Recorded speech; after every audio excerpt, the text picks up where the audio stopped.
흔들리지 않는 신앙의 비밀이란 제목으로 주의 말씀 함께 나눌 때 여러분들에게 성경에서 이런 귀한 비밀을 습득하게 되시기를 바랍니다.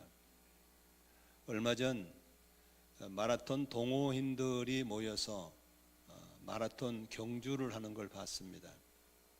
10km짜리, 하프, 21km짜리, 완주 42km짜리 등등의 나름대로 목표를 정해놓고 출발하는데 진짜로 많이 참석했더라고요. 그래서 우리나라에 마라톤 동호인들이 참 많구나라는 생각을 하게 됐습니다. 제가 아는 목사님도 10km짜리를 완주하겠다고 출발하더라고요. 그런데 이제 그 대회를 출발할 때는 다 나름대로 명품 옷을 입고 신발 신고 완주하겠다고 의기장당하게 너는 떨어지고 나는 될 거라고 하면서 출발했는데 막상 목적지까지 가보니까 완주하신 분들이 별로 없더라고요. 중간에 다 떨어지고 이런 이유로 떨어지고 저런 이유로 떨어지고 완주할 때는 그렇게 많지 않은 걸 봤습니다. 사도는 우리의 신앙 여정을 달리기 마라톤에 비유해서 말하고 있습니다.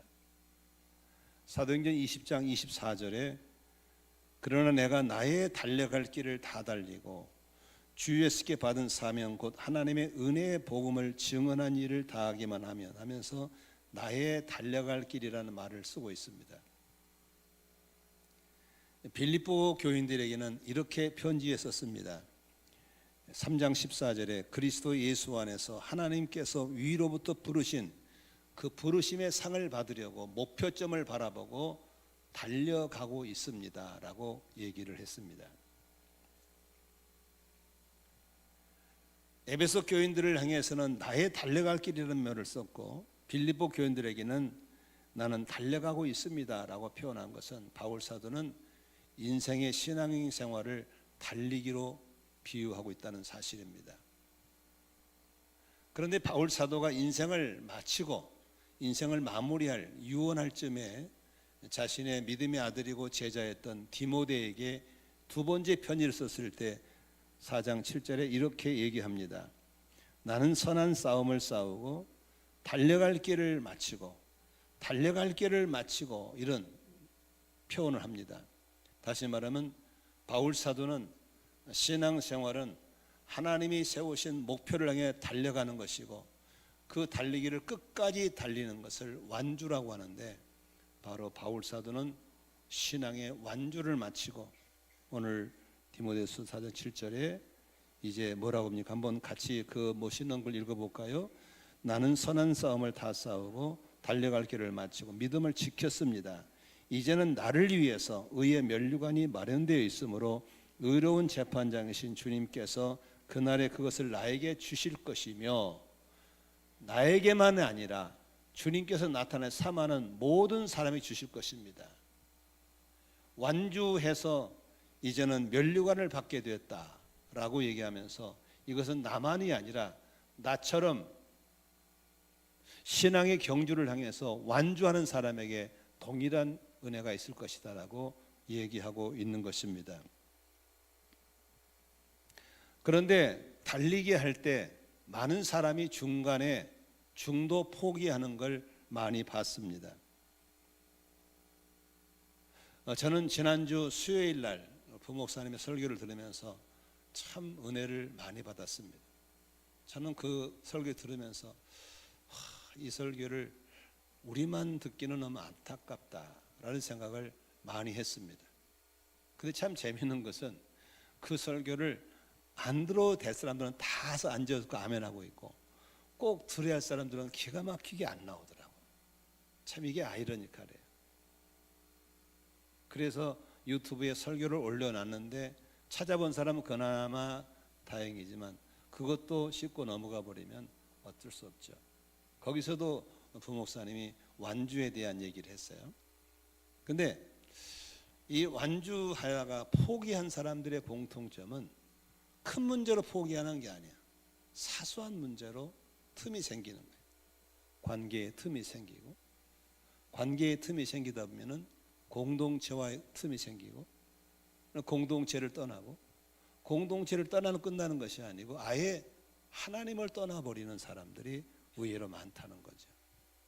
그래서 우리가 이 달리기 하다가 중도 포기한 사람 보통은, 예를 들면 달리다가 신발 안에 모래 하나 들어왔다,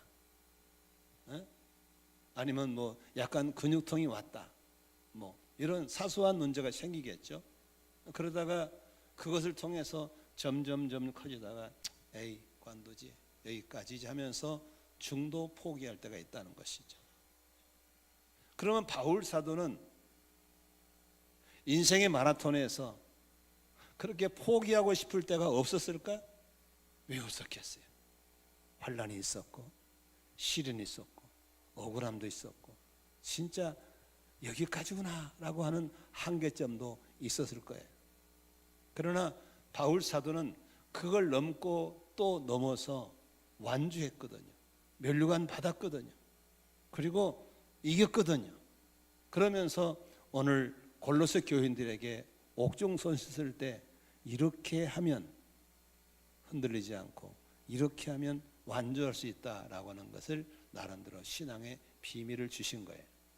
오늘 그 바울 사도가 주신 그 비밀을 네 가지로 나눠 볼 때 여러분 본문과 눈을 맞춰가면서 함께 살펴볼 수 있기를 바랍니다. 사람들이 왜 흔들립니까? 왜 인생의 마라톤에 흔들리고 중도 포기하게 되는가? 그것은 흔들리는 걸 잡았기 때문에 흔들리는 겁니다. 그러므로 오늘 6절에 바울은 뭐라고 우리에게 교훈합니까? 비밀, 첫 번째 비밀입니다. 시작. 그러므로 여러분이 그리스도 예수를 주님으로 받아들였으니 그분 안에서 살아가십시오. 약간 성경을 볼 때 책에다가 밑줄 치면 참 좋습니다. 여러분 보시면 그분 주님을, 예수를 받아들였기 때문에 이제는 그분 안에서 살아라고 했습니다. 예수를 받아들였다는 소리는 마음을 열고 예수를 영접했잖아요. 그러면 예수가 나의 주님이잖아요. 그렇죠? 우리가 신앙생활하면서 또 목회하면서 참 언제나 궁금한 게 한 가지가 있어요. 뭐냐면 예수를 영접하고 신앙생활을 시작해서 신분과 위치가 바뀌었는데 삶이 안 바뀌는 거예요. 그 이해가 안 돼요. 성경을 많이 아는데, 기도도 많이 하는데, 상공부도 많이 했고 성경도 많이 읽었는데 삶이 변화가 없는 거예요. 그래서 삶의 변화가 있는 것 같은데 또 쉽게 무너지는 거예요. 교회를 5년, 10년, 수십 년을 다녔고 예배를 안 빠졌고 이렇게 했는데도 신앙이 삶이 되지 않는 거예요. 신앙과 삶이 연결이 안 되는 거예요. 오직 했으면 최영기 목사님이 가정교회에서는 성공원 말을 쓰지 않고 상공부를 했겠어요. 삶이 바뀌라고 온 거거든요. 참 이게 아이러니컬에 이해가 안 되는 거예요. 아니 성경을 그렇게 많이 봤다면서, 기도도 많이 한다면서, 방언기도 한다면서 왜 삶이 안 바뀔까에 대한 안타까움이죠. 신앙이 삶이 되려면 하루하루 점검하고 또 점검해야 합니다. 우리가 열매가 없을 때 씨앗을 바꾸면 되는 게 아니에요. 씨앗이 문제가 아니고 토양의 문제거든요. 신앙생활은 영적 토양이 중요합니다. 영적인 토양이 안 좋으면 어떤 방법을 사용해도 열매가 없습니다. 본문의 신앙생활의 토양을 알리고 있습니다. 많은 성도들이 믿는 것과 사는 것이 다릅니다. 예수를 믿지만 삶은 세상 방식으로 살고 있기 때문에 그렇습니다. 이럴 때 신앙은 반드시 흔들리게 되어 있습니다. 우리가 예수를 처음 믿고 은혜 받을 때 뭐라 그랬습니까? 예수만 의지하겠습니다. 은혜로 살았습니다. 은혜로 살겠습니다 라고 고백하지 않습니까? 그렇다면 지금도 예수로 살아야 되고 지금도 은혜로 살아야 될 줄로 믿습니다. 신앙이 흔들릴 때 언제나 초심을 기억하셔야 됩니다. 예수님께서 우리에게 이런 교훈을 주셨습니다. 인생은 집을 짓는 자와 같다. 그런데 어떤 사람은 어리석은 사람이고 어떤 사람은 지혜로운 사람이라 했습니다. 어떤 사람은 집을 짓는데 모래 위에다가 집을 지었습니다. 굉장히 건축비가 적게 들겠죠. 굉장히 공사기간이 짧겠죠. 시작지르면 굉장히 지혜로운 사람입니다. 돈 적게 들고 빨리 지었으니까. 어떤 사람은 반석 위에 집을 짓습니다. 돈이 많이 들어갑니다. 공사가 어려우니까. 시간도 많이 걸렸습니다. 세상에 기름면서 어리석은 사람이잖아요. 돈도 많이 들고 기간도 많이 걸리고 돈도 적게 들고 빨리 끝나고. 그런데 예수님은 돈도 많이 들고 시간도 많이 걸리게 지은 반석의 집을 지은 사람을 지혜로운 사람이라고 했습니다. 돈도 적게 들고 빨리 지어버린 사람이 어리석은 사람을 했습니다. 왜 그랬을까요? 인생은 항상 날씨가 쾌창하고 좋은 날만 있는 건 아닙니다. 인생은 비가 올 때 있고 바람 불 때가 있고 홍수 칠 때가 있다는 것입니다. 요새 결혼식 보니까 줄이 없이 많이 하더라고요. 자기들끼리 모여서 그냥 뚝딱 해 치우더라고요. 나는 뭐 좋고 멋있다고 생각합니다. 그러나 저 수진 자매 저 자매는 왜 줄에 있는 목사를 선택했을까? 교육을 받아야 되고 안 받으면 안 해준다고 그러고 이런 난곳을 정했을까? 미래에 있을 비가 오고 바람이 부고 창수가 났을 때를 대비하는 겁니다. 인생을 살아본 사람이 멘토가 되어주고 영원히 변하지 않은 진리의 말씀 위에 자신의 가정을 세우겠다는 이 결단이 어쩌면 더 지혜로운 선택이 아닌가 싶습니다. 사랑하는 성도 여러분, 우리는 질문할 필요가 있습니다. 나의 신앙의 집은 어디에 세웠는지, 흔들리지 않는 반석 위에 세웠는지, 비가 오고 바람이 불고 홍수가 나면 실려 나가버릴 수밖에 없는 그런 모래의 집을 지었는지 점검하는 것이 필요하다고 하는 것입니다. 그러므로 오늘 성경은 그렇게 말합니다. 네가 예수를 주로 영접했느냐? 그러면 그분 안에 살아라. 그분 안에서 행동하라는 겁니다. 반석에 집을 지었느냐? 그러면 반석 중심의 삶이 되라고 하는 겁니다. 그래야 흔들리지 않고 그래야 완주하게 될 줄로 믿습니다. 두 번째 비밀입니다. 흔들리지 않고 승리하는 비결의 두 번째는 신앙의 뿌리를 깊이 내려라고 하는 것입니다. 바람이 분다고 나무가 다 넘어지는 게 아닙니다. 나무가 키가 크다고 넘어진 게 아닙니다. 여러분 열대지방 가면 열대수 나무 굉장히 높습니다. 바람 엄청 심하게 봅니다. 근데 열대수 나무는 하나도 넘어진 게 없습니다. 왜? 뿌리가 잡고 있는 겁니다. 자꾸 벌렁벌렁 넘어지는 이유는 무엇입니까? 바로 뿌리 때문에 그렇습니다. 뿌리가 얕은 겁니다. 가정교회마다 공통적인 질문과 고민이 있습니다. 평세를 다녀오고 목세를 다녀오고 컨퍼런스를 갔다 오고 연합수련회를 갔다 오고 부흥회를 하면 다들 마음속에 영혼구원 해야지, 주님의 소원이야, 제자 만들어야지, 주님의 소원이야 그러면서 굳은 결심들을 합니다. 그런데 쉽게 무너지고 열매가 없습니다. 왜 그렇습니까? 방법이 틀렸나요? 방향이 틀렸나요? 아닙니다. 영혼의 힘이 없기 때문에 그렇습니다. 가족들을 사랑하는 것 다 옳은 일입니다. 자녀를 사랑으로 키우는 것 다 옳은 일입니다. 목장 식구들을 사랑하고 섬기는 것 다 옳은 일입니다. 알지요? 그러나 쉽지 않습니다. 힘듭니다. 내려놓고 싶고 도망가고 싶고 그만두고 싶습니다. 왜냐하면 영혼에 힘이 없기 때문에 그렇습니다.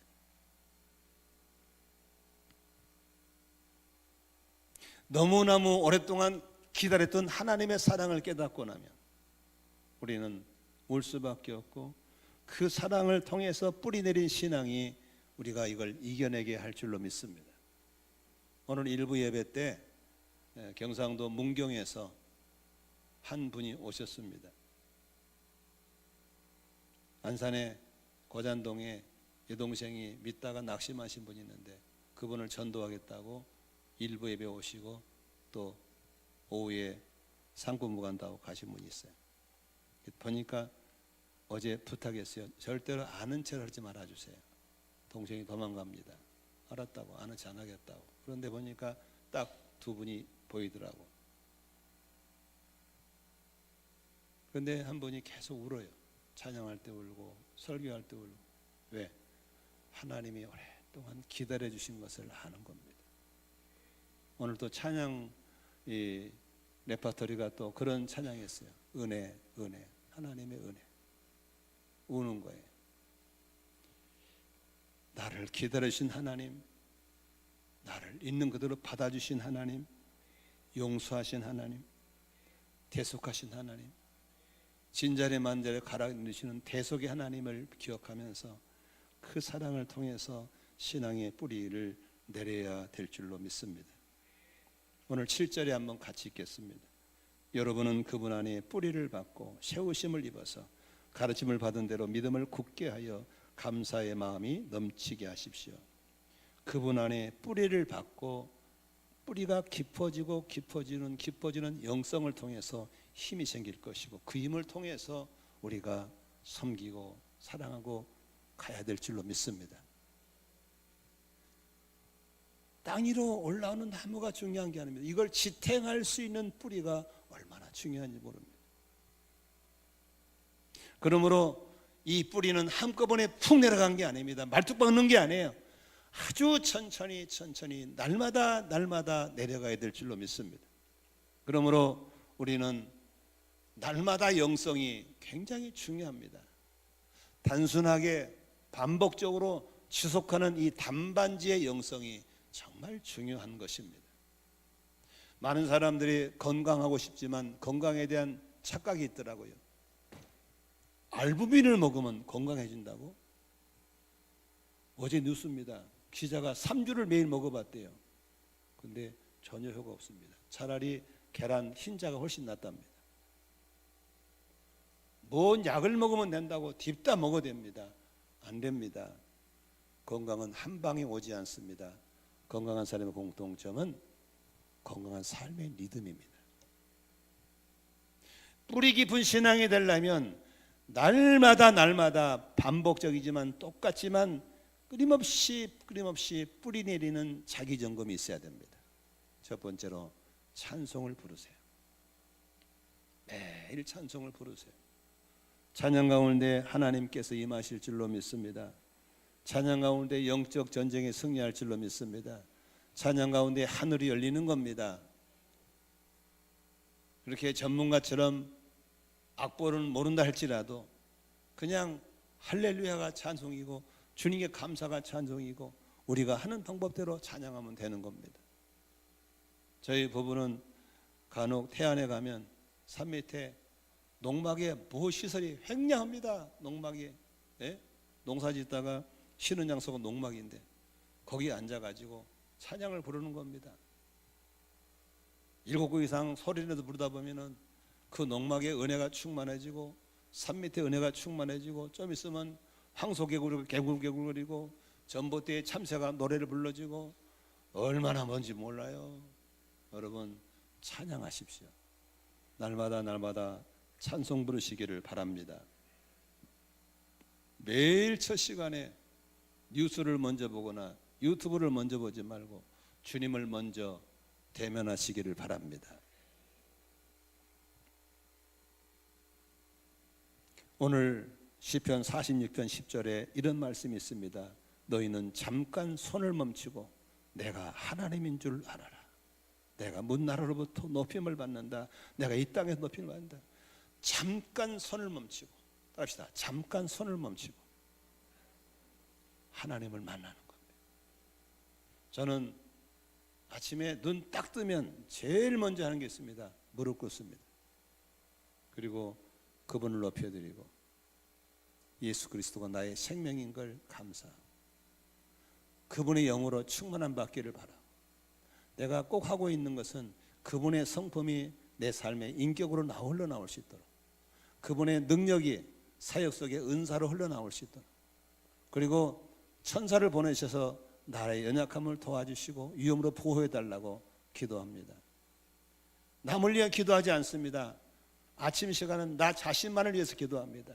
내가 살아야 남을 살릴 수 있잖아요. 아멘이시죠? 이걸 대면기도라고 그럽니다. 십자가 은혜를 묵상하면서 십자가를 통해서 나를 보는 겁니다. 지난주 들었던 말씀, 어제 나눴던 큐티의 말씀 묵상을 하면서 말씀을 통해서 나를 다시 점검하고 세우는 시간을 갖습니다. 그리고 내가 돌아갈 곳이 천국이기 때문에 이 땅의 소망이 아니라 천국의 소망을 가지고 날마다 그 나라 그곳을 사모하는 기도를 드립니다. 그리고 오늘도 나를 동행하시는 성령님, 때마다 위로하시고 때마다 격려하시고 때마다 도와주시고 때마다 카운셀링 하시는 그 성령님 오늘도 충만케 해달라고 기도합니다. 시간이 많이 걸리지 않습니다. 그냥 엎드려 있는 겁니다. 그리고 혼자서 기도하는 겁니다.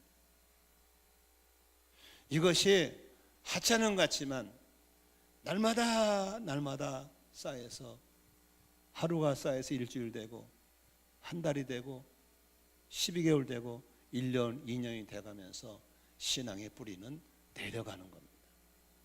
아멘이시죠? 더 내려가는 겁니다. 이제 이게 아주 삶이 되어버렸기 때문에 우리 아내도 안 건드립니다. 아, 저분은 저러고 있어. 그리고 개인 기도 끝나면 제일 먼저 하는 게 소금을 먹습니다.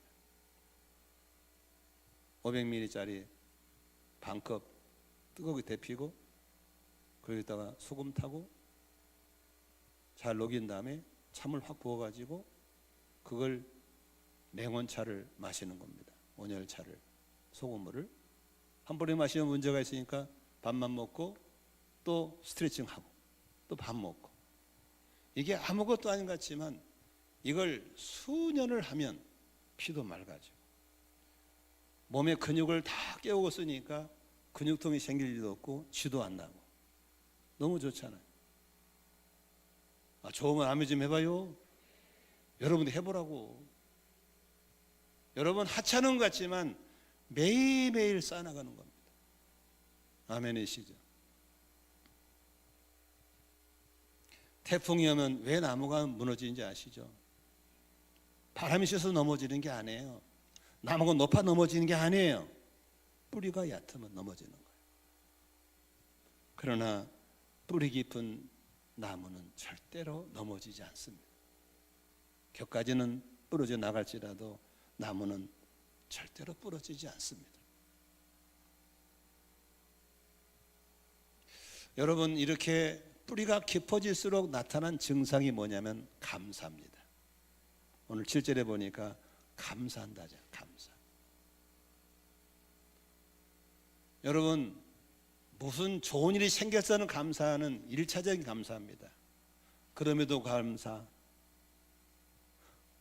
그렇지 않아도 감사, 이래도 감사, 저래도 감사.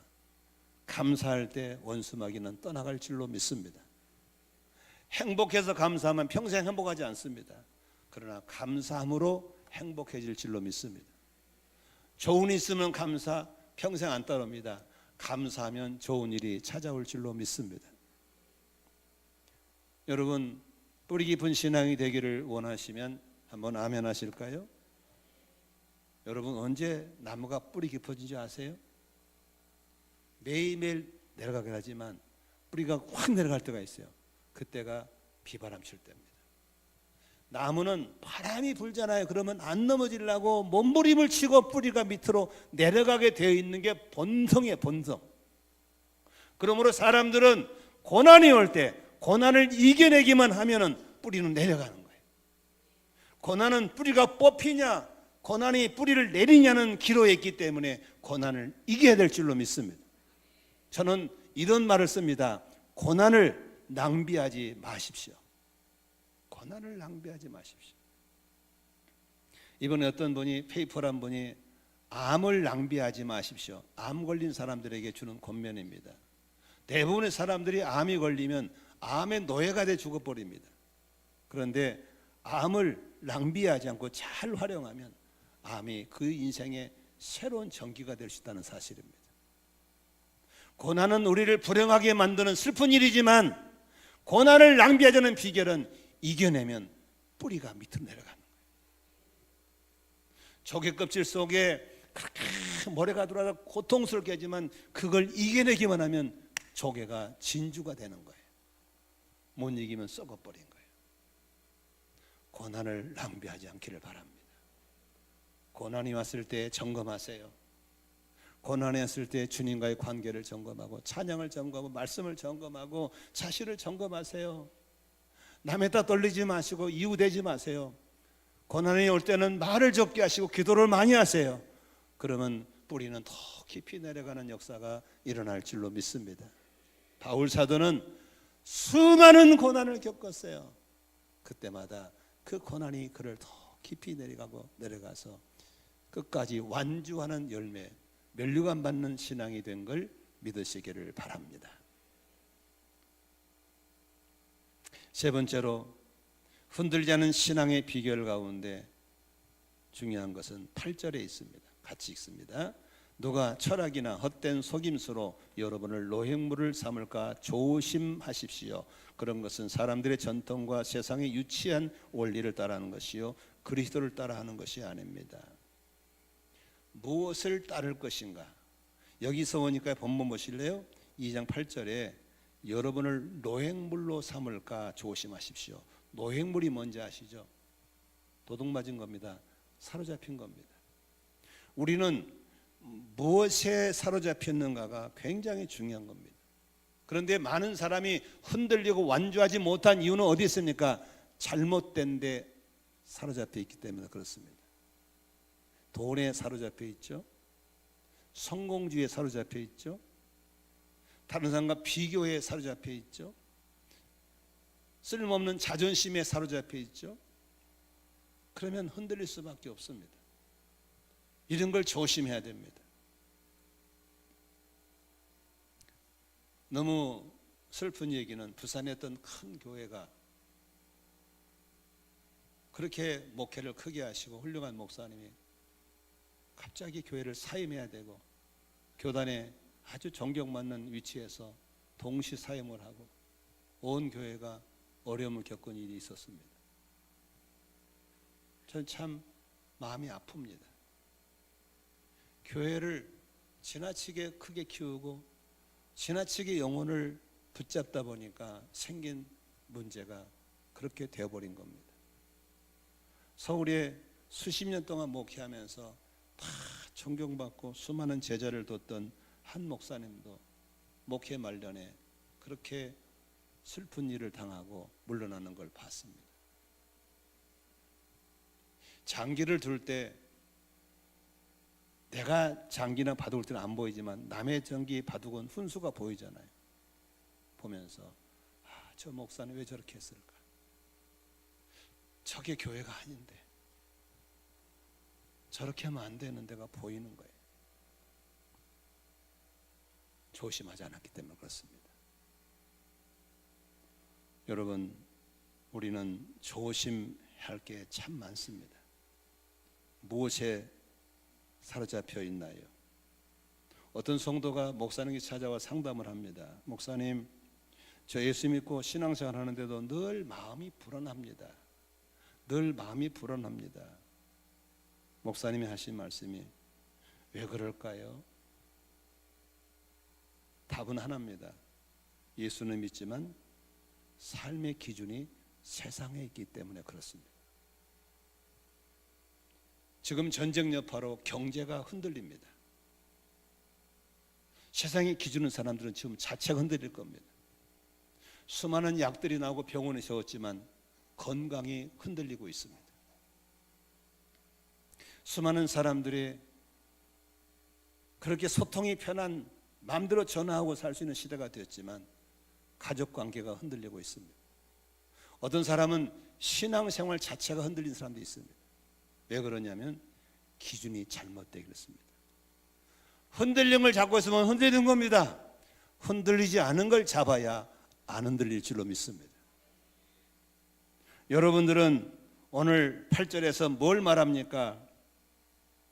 철학이나 헛된 속임수나 사람들의 전통과 세상의 유치한 원리를 따라하면 안 된다고 그랬습니다. 그리스도를 따르라는 겁니다. 흔들리지 않은 반석을 붙잡으라는 겁니다.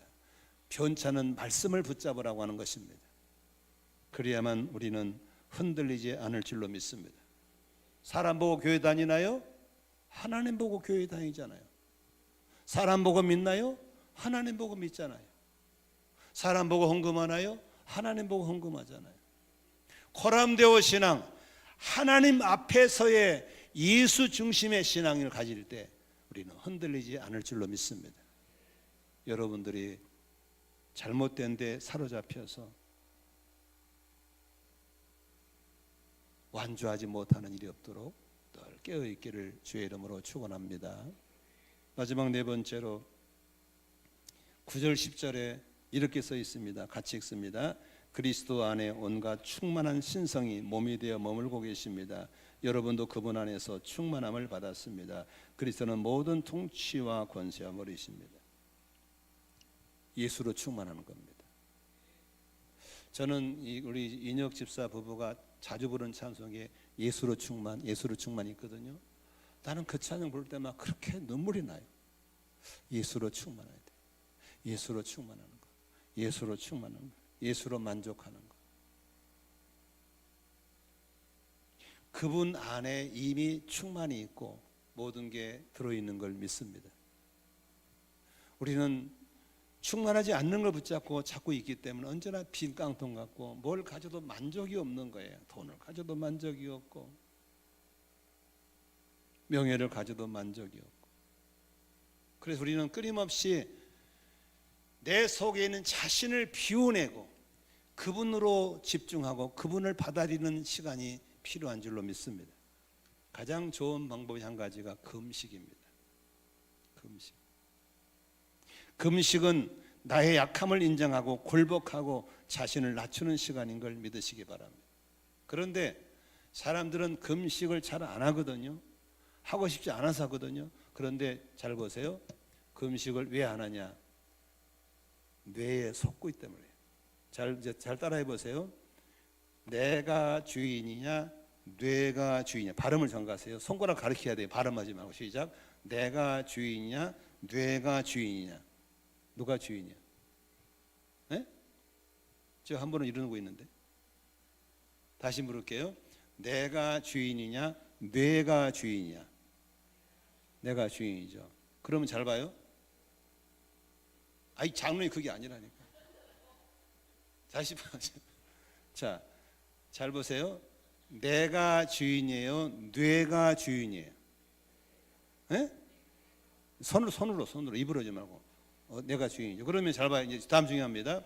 몸은 내 말을 들어요. 뇌 말을 들어요.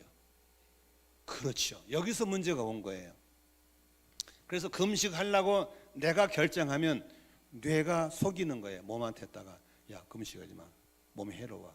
아파. 너 쓰러져. 죽는 수가 있어. 그래서 뇌가 몸을 속이는 거예요. 그런데 속으면 안 돼요. 잘 보세요.